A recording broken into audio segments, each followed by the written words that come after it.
entire front row makes the stats roundup. Yeah. So that illustrates that point, certainly, doesn't it? For the Wigan, the returning John Bateman, 41 tackles, 8 tackles, 125 metres. He certainly tried his damnedest. Don Manfredi, 132 metres off his carries. And Sam Powell in the middle there made 42 tackles. So he worked as hard as he could against those big men running at him. Dan Sargentson made 117 metres. He came in for a bit of flack for a couple of errors, but I think he got the rough end of some bad passes from the men around him in this game. I remember particularly the one where Matty Smith levered at his face from about 2 yards. Yeah, that's true. For example. But I think, we need to leave the last word mostly for the couple or so of Saints fans that got in touch, because it's their derby, their win. Yeah. Congratulations to them. Absolutely. So I'll start with a couple of non-Saint fans to start with then. Tyler Cassfan, he got in touch. He said, never known a team win by such a margin after spending so much time in their own half. Saints defended well when Wigan actually put a full set together and took their chances when they came, and Tompkins had a nightmare. Paul Campbell, Wigan awful and have been for a while. Wayne needs to go, and Wigan need to get back to playing rugby that has the need to get back playing rugby. The bullying style is not working. To the Saints fans then, Aidan Stalker, he got in touch, says it wasn't a bad result. Seeing Lomax and Percival combined is something we should have seen a lot more of over the last few years. Alas, injuries ruined that. Roby should have broken down by now, but he's still a phenomenal player. He also says, pardon? It's just a brilliant player, isn't he? Yeah. The amount of effort he goes into. I suppose he's had those 2 big injury spells in back-to-back seasons a few years ago, didn't he? Yes, that's right. So maybe that's helped. He also goes on to say, delighted for Morgan Knowles, and seeing Adam Swift fit and playing well again is a season highlight. Frogmore got in touch and said, Saints with a great result in what turned out to be a knock-on-a-thon. Tension boils over as the alphabet battle ensues, with FPN taking on LMS and getting 10 in the bin. I think in the original message it was TEN in the BIN. That was the only time Wigan showed any attacking promise. Tompkins proved he's still a bum. The only way to sum it up, Saints won on the scoreboard, but I'm sure Wigan won on the error count. So that counts as a win for Wigan, right? Look at Mark, we're getting trolled by Frogmore. Yeah. Anything you want to say? Yeah. You host a podcast, you've got the ability to say what you want now. Go on. Tell him off. The fight thing was nonsense. I was fuming at Frank Paul. I think you come over here, we give you money, we give you a chance to play at a high level that you were sort of fading away from because of the fact that you're a penalty merchant. Yeah. And you can't help yourself. I mean, there was provocation, definite provocation. But it should be better. But he's going to miss a semi-final for it. He should be he's a more experienced player than that sort of behaviour dictates, and it's just pathetic. And do you think he's born out of a desire to make himself a cult figure? Well, he's going to do that. That's the problem. Yeah. And he already had that fact happen just because he's got a stupid long Polynesian name. That's all you have to have in this country. He's just got a long Polynesian name. There's 3 U's in 4 letters. And you've chosen to neglect the U that's in Paul. But within 4 letters, there's 3. Anyway. Are you looking at this from a cost perspective if you ever have to have his name printed on a shirt? No, I'm just thinking it just makes no sense how you pronounce it. Ooh, Salah. Anyway. Right. That aside, he didn't need to do this to be a cult figure. No, true. And as far as all I'm thinking is that he shouldn't have any fucking wages for the next 3 weeks. He doesn't deserve them if that's the kind of stuff he wants to pull. He's going to cost us a fit front rower in the semi-final next week when we've got enough injury problems to worry about in our pack. He's going to cost us a fit front rower because of his stupidity, because of his petulant behaviour that an adult in his 30s should not be getting up to. Yeah. Hashtag Mark Rant. Well, he's such a rubber-faced, annoying prick, right? Everyone thinks that. Who are you talking about now? Who was Salah or Louis McCarthy's LMS, right? So everyone thinks that. So just let him be that. Yes. Do you know what I mean? And he's got a top knot. It's his whole identity. You don't have to hit him to know that you want to. You don't have to do it. Let's give the last word on this one then. I don't want to hit him. I don't want to do it. I don't want to die. I think, I was going to say, I think there's a reason that you don't. We'll give the last word on this one to Diane LBW, who got in touch. Always lovely to hear from Diane. And she said, for the first time this season, we weren't even the slightest bit shit. So there you go. Yeah, I didn't want to disappoint. That's why I'll let myself tee off on Frank Paul there, because basically I didn't really have a rant for this. No? It's kind of what those guys say. But we better draw one out of you. Saints did good. Well, and at least did better than a team that did absolutely shocking. Yeah. Your rant stats are up at the minute. With your new glasses, that's what it is. Rants. With your new glasses, what? It's Is that making you angry? I know the look you've gone for. Who's looking? You're trying to move away from the Glenn Stewart, right? And the Glenn Blakely, and move towards the Mark Geyer, haven't you? No, I hadn't thought of that. Yeah. That's subliminally his glasses that's got into your head. He's got big... Do you know what? That's not even the worst one. I'll give you that. That's not bad. My dad saw me with them, and he said, you look like a fat version of Stanley Tucci out of The Devil Wears Prada. It's for my own father. I spent the afternoon with him, calling me Fat Stan. It's been great being me all week. I really like Stanley Tucci as well. Now I resent the fucker. Right, shall we move on? Yeah. Right, nice one. Okay, so it's Saturday afternoon then, because apparently that's a great time to play a game of rugby league. Warrington took on Huddersfield in a bit of a points fest. 34 points to 30 in favour of the Wolves, who secured second spot, thanks in large part to a 76th minute Darryl Clark try.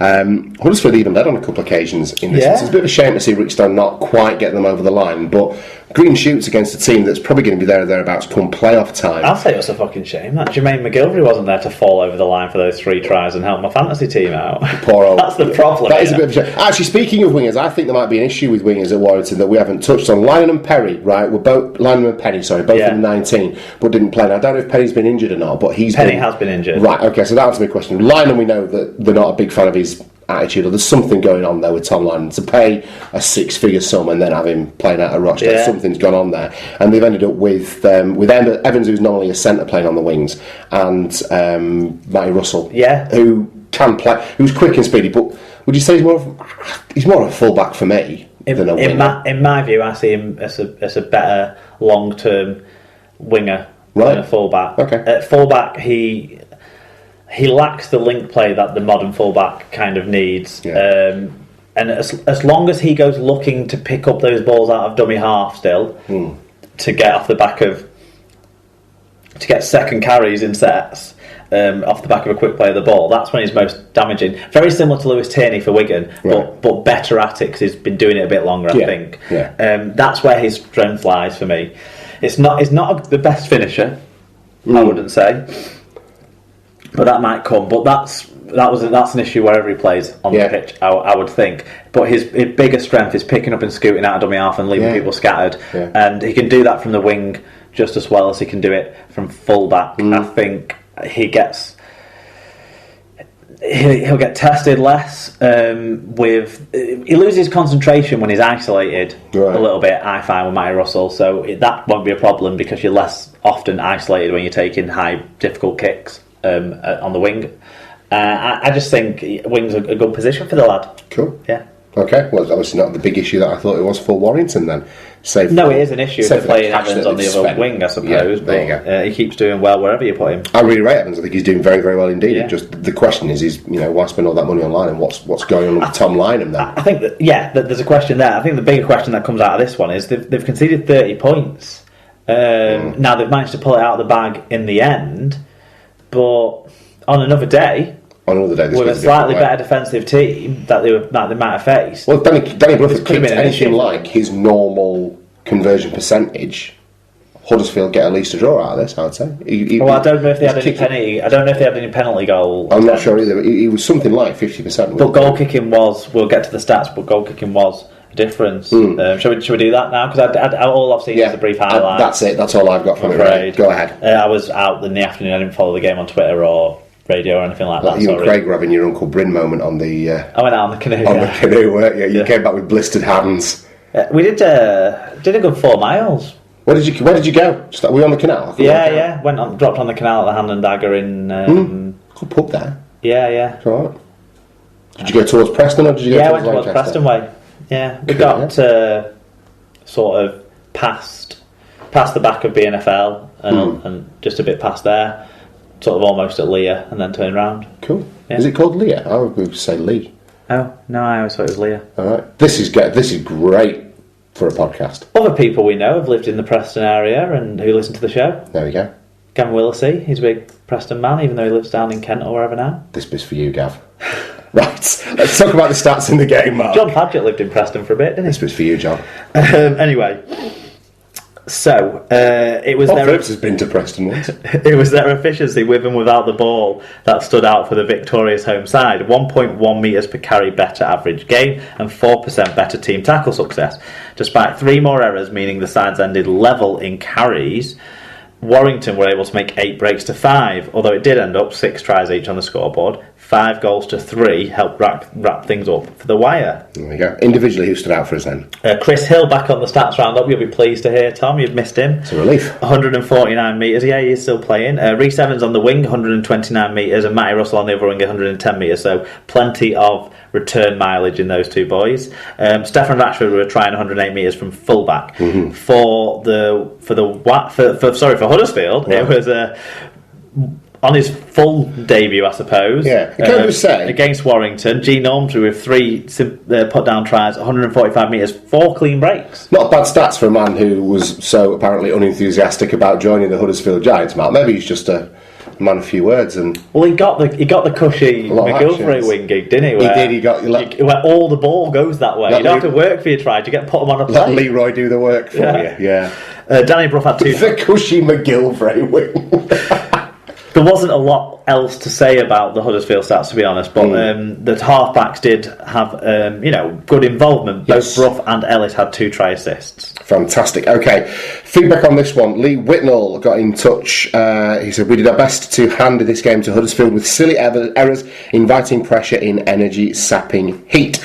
It looked like their travelling fan would go home happy when QB crossed without any attempt at tackling, but Clarkey came up with the goods to seal the game and second spot. We won't win silverware turning in performances like this, though. Was the Hubie try right under the sticks? That was like, what? That was easy. Yeah. A lot of the tries looked quite easy. I'm guessing there was set-up play to it that we didn't see on the highlights. Because Craig Hubie is so good that within his beard there's a little fist that just knocks you out of the way. It's good to see Craig Hubie back in it. Yeah, good, yeah. Player I've always enjoyed watching. Wire Joe, second in the table with the best attack and defence in Super League, but all that doesn't count for a lot when you think how far our performances have fallen off since the opening 10 rounds. Very good point. Next week will be a good opportunity to turn ourselves around, but a big shift is needed now. We're coming into the business end of the season.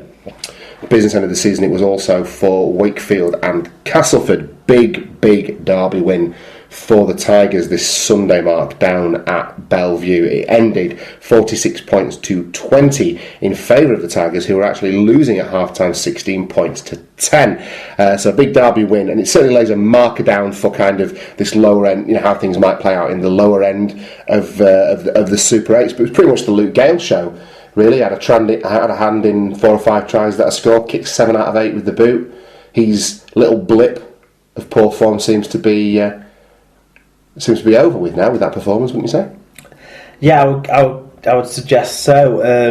I think Wakefield took out a good lead, like you said, they were leading at half time, mostly taking advantage of Ryan Hampshire's unwillingness to jump to catch a ball. Yeah. How Jacob Miller beat him to the punch of that one, I don't really get. I'm starting to fall out with Ryan Hampshire a little bit, Well, I hope he comes good, but there's question marks about that aspect. But there's, he's only a kid. He is only a kid. He's got a lot of talent. Yeah, he's got all the talent in the world. And it's his attitude I question. He makes the stats round up for positive put in this game. He was playing at fullback this time. Luke Dawn was preferred position. His preferred position. I know. Yeah, facetious. All right, okay. The position he ran away from. Yeah. That's got to be a kick in. Do you know what? Actually, I take it back a little bit. Poor old Ryan Hampshire. I bet his attitude's not right. He's got, I just want to get a move away. I'm going to play halfback somewhere and prove that I'm an halfback. And his first day at Tigers and Darren Paul's like, you're a fullback, lad. He's like, shit. Sorry, go ahead, man. But I think a lot of what happened in this game is David Fafita's not man enough he's not fit enough. He can't do 80 minutes, so he can't be the entire pack for all that time. And the other players were dropping like flies. They picked up a couple more injuries, didn't they? I think John Malloy and England. England missed this out, game wasn't it? already, but John Malloy and I think Tupu as well. Oh no, that was